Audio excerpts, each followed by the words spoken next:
അറിവുകളും ഒട്ടേറെ കലകളും സംഗമിക്കുന്ന SSF സാഹിത്യോത്സവിൻ്റെ ഈ വേദിയിൽ ലഹരിയെ തുരത്താമെന്ന വിഷയത്തെപ്പറ്റി നമുക്കല്പം സംവദിക്കാം. ഉദ്ബുദ്ധമായ സാമൂഹിക രാഷ്ട്രീയ ബോധമുള്ളവരാണ് മലയാളികൾ. വലുപ്പം അടിസ്ഥാനമാക്കിയാൽ കൊച്ചു സംസ്ഥാനമാണ് നമ്മുടേതെങ്കിലും നവോത്ഥാന നായകന്മാർ അടിത്തറയിട്ട് സാമൂഹിക ഭൂമികയിൽ നിന്ന് നമ്മൾ പടുത്തുയർത്തിയത് ഒട്ടും ചെറുതല്ലാത്ത നേട്ടങ്ങളാണ്. എന്നാൽ നമ്മൾ നമ്മുടെ സാമൂഹിക സുസ്ഥിതിയെയും പൊതുജനാരോഗ്യത്തെയും ഉൽപാദനക്ഷമതയെയും സാമ്പത്തിക വളർച്ചയും ഒക്കെ ബാധിക്കുന്ന തരത്തിൽ വലിയ വെല്ലുവിളികൾ ഉയർത്തുന്നതാണ് ലഹരിവേട്ട എന്ന വിപത്ത്. നാടിൻ്റെ നട്ടലായ ഭാവി ഭാസുരമാക്കേണ്ട യുവതലമുറ ലഹരിക്ക് അടിമപ്പെട്ടു പോകുന്നു. ചരസ്, ഹാഷിഷ്, ഭാങ് എന്നീ വിവിധ രൂപങ്ങളിലും നാമങ്ങളിലും ഇവ കേരളത്തിലെ സ്കൂളുകൾ, കോളേജുകൾ, ഹോസ്റ്റലുകൾ, ആശുപത്രികൾ തുടങ്ങി എന്തിന് ജയിലിൽ വരെ ലഭ്യമാണ്.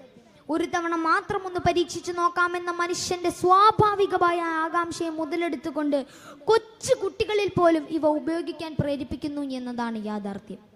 കൊളോണിയൽ കാലഘട്ടത്തിൽ ചൈനയും ബ്രിട്ടനുമായി നടന്ന കറുപ്പ് യുദ്ധങ്ങളുടെ പ്രസക്തി ഈ അവസരത്തിൽ നാം ഓർക്കുന്നത് നല്ലതായിരിക്കും. 1987 ഡിസംബർ 7 42/112 എന്ന പ്രമേയത്തിലൂടെ UN ജനറൽ അസംബ്ലിയാണ് എല്ലാ വർഷവും ജൂൺ 26 അന്താരാഷ്ട്ര ലഹരി വിരുദ്ധ ദിനമായി ആചരിക്കാൻ തീരുമാനിച്ചത്. The evidence is clear, invest in prevention എന്നതാണ് ഈ വർഷത്തെ ലഹരി വിരുദ്ധ ദിനത്തിൻ്റെ പ്രമേയം. ആദ്യമൊക്കെ സസ്യങ്ങളും കുമിളുകളും ആയിരുന്നു ഇതുണ്ടാക്കാൻ ഉപയോഗിച്ചിരുന്നതെങ്കിൽ ഇപ്പോൾ രാസവസ്തുക്കൾ ഉപയോഗിച്ച് പരീക്ഷണശാലകളിൽ പല രൂപത്തിലും ഭാവത്തിലും ഇവ നിർമ്മിക്കാൻ തുടങ്ങി. ഇനി ഇവ മനുഷ്യരിലുണ്ടാക്കുന്ന സ്വാധീനം നമുക്ക് പരിശോധിക്കാം. ലഹരി വസ്തുക്കൾ ഉപയോഗിക്കുന്ന ഒരു വ്യക്തിയുടെ ഓർമ്മ, ജാഗ്രത, പ്രചോദനം, വ്യക്തിബന്ധങ്ങൾ എന്നിവ നഷ്ടപ്പെടുന്നു. സംശയരോഗം, അമിതമായ ആശങ്ക, ഉത്സാഹമില്ലായ്മ, പെരുമാറ്റ വൈകല്യങ്ങൾ എന്നിവ ഉണ്ടാവുകയും ചിന്താശേഷിയും ഭൗതികമായ കഴിവുകൾ നശിക്കുകയും ചെയ്യുന്നു. പ്രത്യുൽപാദന ശേഷി ക്രമേണ കുറയുന്നു. കൂടാതെ പല്ലുകൾ പൊഴിയുക, അക്രമാസക്തനാകുക, ദ്വന്ദ്വ വ്യക്തിത്വ വൈകല്യം, സ്കിസോഫ്രനിയ തുടങ്ങിയ മാരക രോഗങ്ങൾക്കും ഇവർ അടിമകളാകുന്നു. ഏറ്റവും കുറഞ്ഞ ആയുർദൈർഘ്യവും കൂടിയ ആത്മഹത്യാ നിരക്കുമാണ് മറ്റൊരു വിപത്ത്.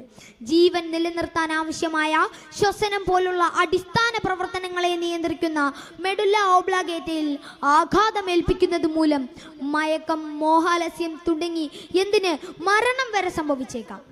ഏറ്റവും പ്രധാനപ്പെട്ട മറ്റൊരു മേഖലയായ സെറിബ്രൽ കോർട്ടക്സിനെ ബാധിക്കുമ്പോൾ കാഴ്ചയുമായി സംബന്ധപ്പെട്ട വിഭ്രാന്തി ഉണ്ടാവുക, രൂപങ്ങൾ മിന്നിമറയുക, ഇല്ലാത്തവ കാണുക, രൂപങ്ങൾ വലുതായോ ചെറുതായോ കാണുക തുടങ്ങിയവ സംഭവിക്കുന്നു.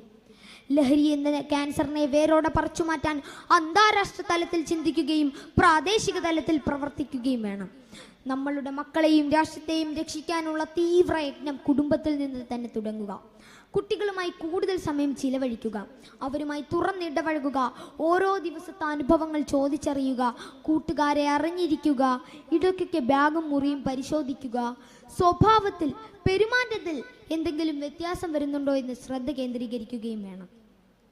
പണം കൂടുതൽ ആവശ്യം വരൽ, ഉറക്കക്കുറവ്, ബോധമില്ലായ്മ, പെരുമാറ്റ വൈകല്യങ്ങൾ, ശാരീരികവും മാനസികവുമായ ആഘാതങ്ങൾ ഏൽപ്പിക്കുക തുടങ്ങിയവ നാം പ്രത്യേകം ശ്രദ്ധിക്കണം.